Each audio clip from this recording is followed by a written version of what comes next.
Pada video ini kita akan membahas uji chi-square yang dapat digunakan untuk pengujian kesamaan proporsi dari beberapa kelompok. Saya Bagus Sartono dari Program Studi Statistika dan Sains Data IPB University.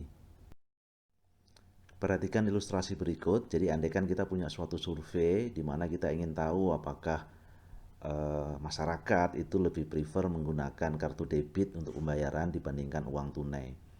Survei ini melibatkan 700 orang di mana didesain bahwa atau dirancang bahwa ada 200 responden dari kelompok mahasiswa, 200 dari ibu rumah tangga, dan 300 orang dari kalangan pekerja.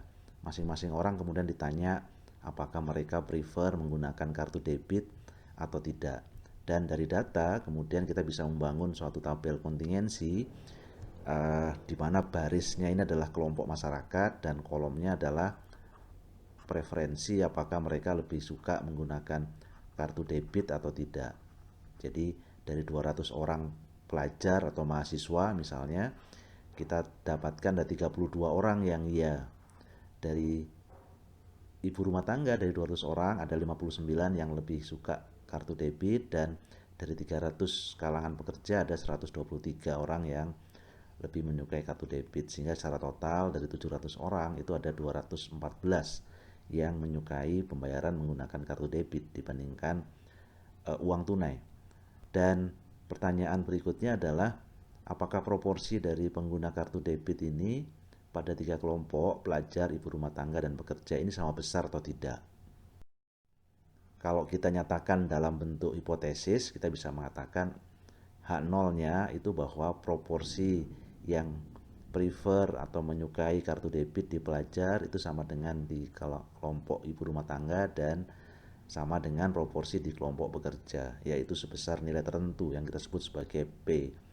H1-nya tentu saja kebalikan dari kalimat itu, bahwa ada setidaknya satu yang berbeda, jadi satu kelompok yang berbeda. Apa yang bisa kita lakukan? Perhatikan bahwa jika H0 benar, bahwa proporsinya sama, tentu saja kita bisa menyebut bahwa proporsi itu akan sebesar 214/700. Jadi kalau tidak kita lihat dari kalangan mana, jadi tidak kita bagi per kalangan, tapi kita lihat langsung totalnya ada 214 dari 700 atau sebesar 30,57%. Sehingga ini adalah proporsi yang lebih menyukai penggunaan kartu debit.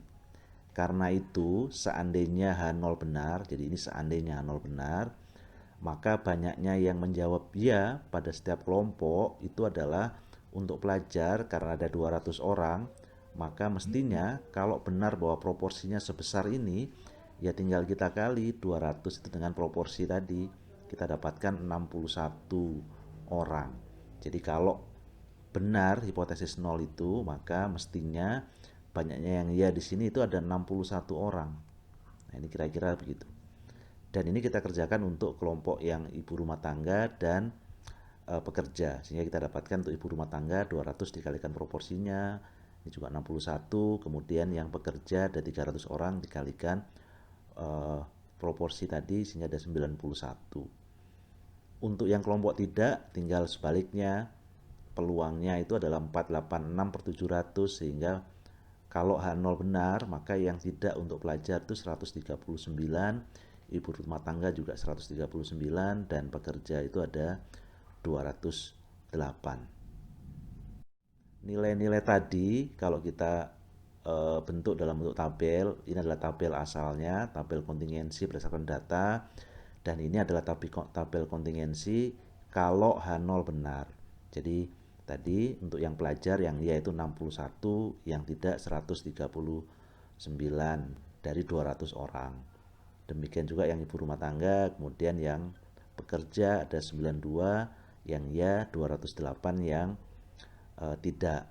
Dua tabel ini yang kemudian ingin kita bandingkan. Jadi apakah H0 benar atau tidak, kita lebih apakah data itu mendukung pernyataan H0 atau tidak. Nah, ini kita dasarkan pada perbandingan dua tabel ini. Kalau selisihnya kecil, maka kita akan cenderung menerima H0, artinya data mendukung hipotesis bahwa proporsinya sama, tapi jika sebaliknya selisihnya besar, maka kita akan cenderung mengatakan data tidak mendukung pernyataan tersebut, atau kita katakan kita tolak H0.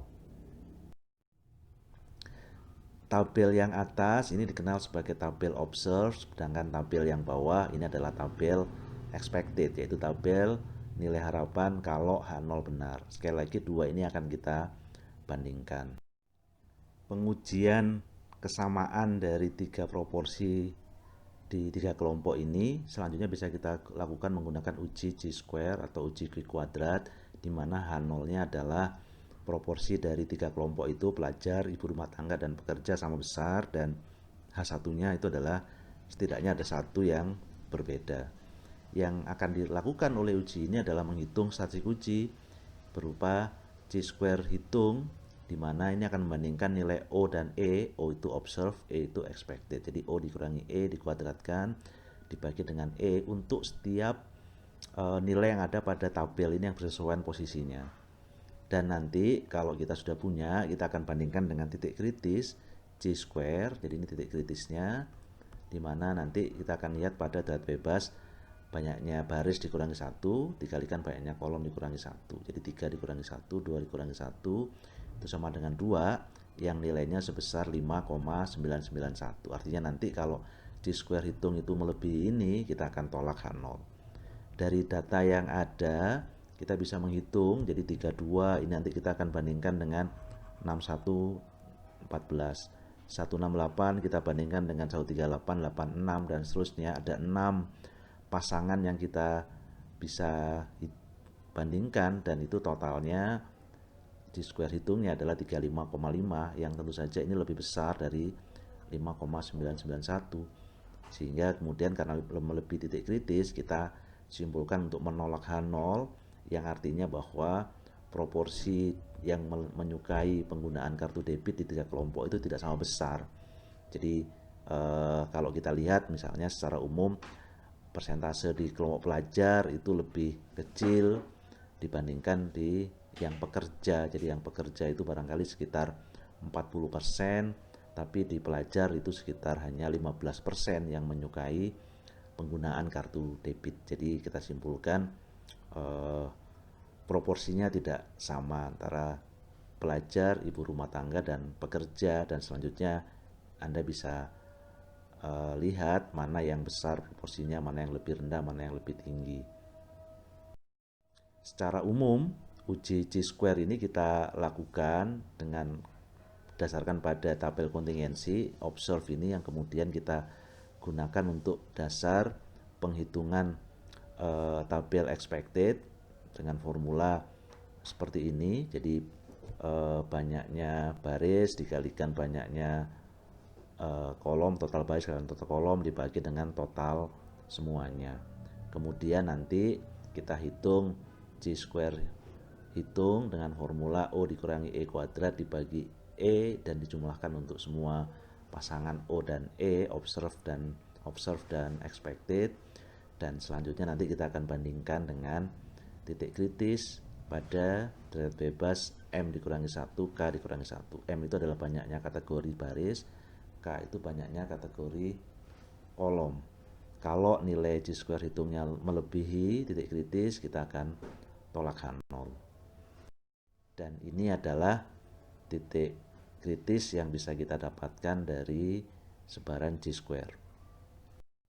Demikian penjelasan mengenai bagaimana uji chi-square digunakan untuk pengujian kesamaan proporsi. Perlu diingat bahwa uji chi-square ini kita bisa yang berdasarkan pada tabel kontingensi ini ada dua penggunaan. Yang pertama adalah yang kita bahas, pengujian kesamaan proporsi, dan yang kedua adalah pengujian asosiasi. Jadi bebas atau tidak antar dua peubah kategori.